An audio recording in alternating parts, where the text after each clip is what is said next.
You ever just get that feeling? Like something's not quite right. Maybe things feel off at work, or maybe relationships are a struggle, or just this, general feeling of being disconnected? What if all those different feelings, those struggles, actually trace back to one single fundamental separation? Welcome to the Deep Dive.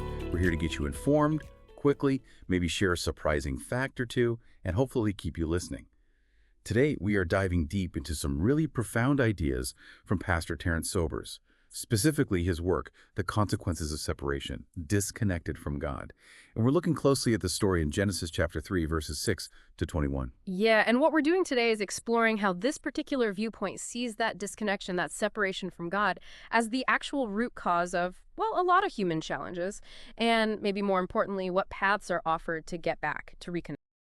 We're really just examining the framework Pastor Sobers presents, how this one perspective offers a way to think about our experiences. Okay, let's dig in then. Pastor Sobers lays out this argument, right, based on that foundational story in Genesis about how choices can lead to this deep separation. And honestly, what first grabbed me was just how broad the claim is, that this is the cause of basically all our struggles. That's a big idea. It is, and what's really interesting is how meticulously the source lays out this kind of domino effect. It starts with that single moment of disconnection, and then it maps out how that ripples outward, causing consequences that, we see playing out all through human life. It really pushes you to ask the why behind things like fear or conflict, suggesting there might be this one underlying answer. So where does this domino effect start, according to Pastor Sobers? It goes right back to Genesis 3, verses 6 and 7. Even the tree, you know the description. Good for food, pleasant to the eyes, and the big one, desirable to make one wise. The source calls this the power of desire and deception. It really paints a picture, doesn't it? Something appealing. Exactly. And that's the key insight here from Sobers' perspective, how our own desires, even for good things like wisdom, can make us susceptible. The source says mankind is susceptible to deceit due to desire or need. Deception only really lands if it taps into something we already want or feel we lack. And Pastor Sobers highlights how our external experience can shape our views, thoughts, desires, and actions. So you see the desirable thing, you believe the deception around it, and then you act. Which brings us to how the source defines sin. It uses the original language meaning to miss or straying from the right path. So in this view, separation from God is the cause of all sin. It means we've missed the mark, we're off course from our intended connection or purpose. And the result is immediate. Verse 7. Then the eyes of both of them were opened, and they knew that they were naked. They instantly felt this need to cover up. The source labels this the loss of innocence, the loss of relationship. It argues that believing the deception leads directly to loss, specifically that spiritual connection. Suddenly they can't handle their own vulnerability. Absolutely. The source puts it starkly. The power of the body became stronger than the power of their spiritual connection to God. That's seen as the initial break, the foundational missing of the mark. It's not just about physical nakedness, it's this sudden spiritual exposure, a break in what was maybe a seamless connection before. It fundamentally shifted their reality, their inner compass, according to this interpretation. Okay, so that's the root cause according to this perspective. But what follows? The source doesn't just stop there, right? It details a whole cascade of consequences flowing from that initial separation. It connects that moment to struggles we might even recognize today. Exactly. Pastor Sobers basically provides a framework linking common human difficulties back to this core separation. Let's walk through them. First up, fear, Genesis 3:8. Adam and Eve hear God in the garden, and what do? They hide. The source notes they were no longer connected to God in spirit. They feared his presence. This fall, this separation, fundamentally changed their instinct. Instead of closeness, there's avoidance. So the natural inclination becomes to run away, not towards. That's the idea presented. And it suggests why we might struggle with isolation. The source says we need relationship with God if we are not to struggle isolation. Love gives spiritual security. Fear replaces that security. And that fear seems to lead straight into the next consequence. Awareness of limitation. God asks, "Where are you?" in verse 9. And Adam's response in verse 10 is basically, "I was afraid because I was naked." They suddenly see themselves as insufficient, not adequate, unacceptable even. Right. The source states all concepts of lack, separation, inadequacy are a result of disconnection from God. It's a powerful claim. It suggests that if our perspective isn't aligned with how God sees things in this theological framework, we inevitably develop destructive concepts of self, God, and life. Our perception shifts, and we feel lacking. And from feeling inadequate, it's a short step to self-consciousness and, well, pointing fingers. The blame game starts right away in verses 11 to 13. Adam blames Eve. And Eve blames the serpent. Yeah. The source says they thought independent of God. They started operating from their own now flawed self-perception instead of God's perspective. It wasn't just awareness, but this anxious self-focus. Exactly. They now had their own perception of themselves and not just God's perception of them. Self-awareness becomes a source of anxiety, leading to defensiveness. And it prompts that question for you, listening. How do you see yourself? How do you see God or your place in things? The source argues for dependence, obedience, seeing that as trust, not weakness. This separation doesn't just stay internal, though. The source says it spills out, causing a loss of harmony.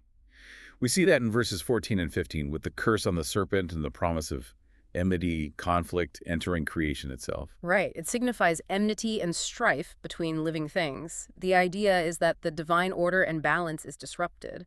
Things are set against each other.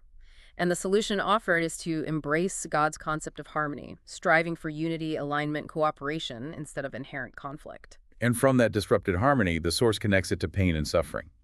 Verse 16 talks about increased pain in childbirth and a shift in the relationship between husband and wife. He shall rule over you. Life itself becomes harder. Relationships get skewed. Yeah, relationships are now more hierarchical, as the source puts it. And it argues that most pain and suffering is engendered by separation, neglect, disrespect, selfishness, etc. The suggested antidote, God's concept of equality, mutual care, and service, reversing that hierarchy through service. And then there's the big one. Toil, struggle, and death. Verses 17 to 19. The ground is cursed, work becomes sweaty toil, and ultimately the return to dust. The source is blunt. Disconnection from God is the cause of the whole process of sin and death. It's quite stark, and Pastor Sobers really emphasizes that from this viewpoint, God is actually the only true and pure source of life.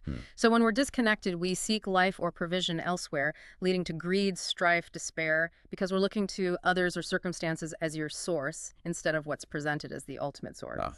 It's a pretty bleak picture stemming from that one act. Yeah. But there's a turn, isn't there? The source also highlights the need for mercy. Even after all this, in verses 20 and 21, God makes garments of skin for Adam and Eve. He clothes them. It suggests, well, that he doesn't just walk away. Exactly. It's a crucial counterpoint. In spite of error, God doesn't abandon man. It shows that God, through mercy, can retain relationship with man. This highlights the importance placed on God's mercy, grace, and compassion. The source emphasizes, no one in the fallen world is perfect, but everyone can benefit and change through his love, grace, and fellowship. So even within this framework of consequences, there's an open door for reconciliation. Okay, so if separation is presented as the root of all these problems, fear, inadequacy, conflict, suffering, death, what's the proposed way back? The source calls it God's grand mystery, the cure for sin. How does Pastor Sobers describe this path to reunification? Well, the core idea, according to Pastor Sobers, is this. We are temples of God designed to host his mind, his love, and execute his will. That's the central concept for reconnection. It's not just about believing something, it's about actively embodying these divine qualities. Let's break that down. First, hosting God's mind. The source points to scriptures like 1 Corinthians 2.16, we have the mind of Christ, and Philippians 2.5, let this mind be in you. What does that look like practically? It's linked closely to Romans 12.2. Do not be conformed to this world, but be transformed by the renewing of your mind. So hosting God's mind isn't passive, it's an active transformation. It means, from this perspective, consciously aligning your thoughts, your reasoning, your worldview with God's focusing on wisdom, empathy, maybe a more eternal perspective, rather than just worldly patterns or immediate reactions. It's presented as an ongoing mental and spiritual renewal. Okay, then hosting God's love. Matthew 22 gives the great commandments. Love God with everything, heart, soul, mind, and love your neighbor as yourself. That sounds all-encompassing, not just a feeling. Definitely not just a feeling. It's presented as a total orientation of your being. And 1 John 4 adds that perfect love casts out fear. Remember, fear was the first consequence. Right. So this love, described as selfless, compassionate, is positioned as the direct antidote to that fear and isolation. It also says, we love him because he first loved us, suggesting it's a response, enabled by divine initiative. It's active, outward-looking. And the third part, hosting God's will. Ephesians 2.0 says we are God's handiwork, created in Christ Jesus to do good works. How does that translate into action? It connects to purpose. Colossians 1:16 states that all things have been created through him and for him. The idea is that by aligning our actions with this divine will, by doing those good works we were created for, we find our true purpose and move away from the struggle and toil that came from the separation. It's about living for something beyond ourselves. And the source also mentions the practical ways to cultivate this connection, right? Through engaging with God's word and through prayer. Yes, those are presented as key methods. It's about actively building that relationship, seeking to know God, not just passively waiting. And this leads to what the source calls declarative prayer, points basically actionable commitments. Things like, we declare that we will build our connection to God, know him through his word, know him through prayer, and crucially, serve him with our lives and substance. These are framed as concrete steps towards bridging that gap, towards reunification. So we've really traced a path today following Pastor Terence Sober's interpretation in The Consequences of Separation. We went from that initial disconnection in Genesis through the cascading consequences, fear, inadequacy, blame, conflict, pain, struggle, death. Yeah, quite a list. And finally, landed on the proposed solution. Reunification through actively hosting God's mind, his love, and his will.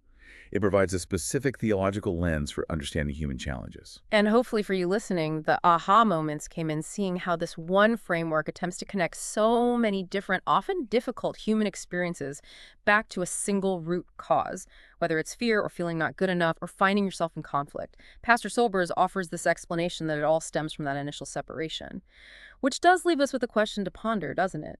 If, as this source suggests, our biggest challenges come from a fundamental separation, how might consciously working on our connection, whether to our deepest values, a sense of purpose, or a higher power, actually start to change the consequences we experience day to day? So what does this all mean for you? We've unpacked the ideas from Pastor Terence Sober's work today. It's a distinct perspective on why we struggle and how reconnection might be found. Now it's over to you to think about these ideas, see how they sit with you, how they might relate to your own understanding of connection, separation, and consequence. Thanks for diving deep with us today.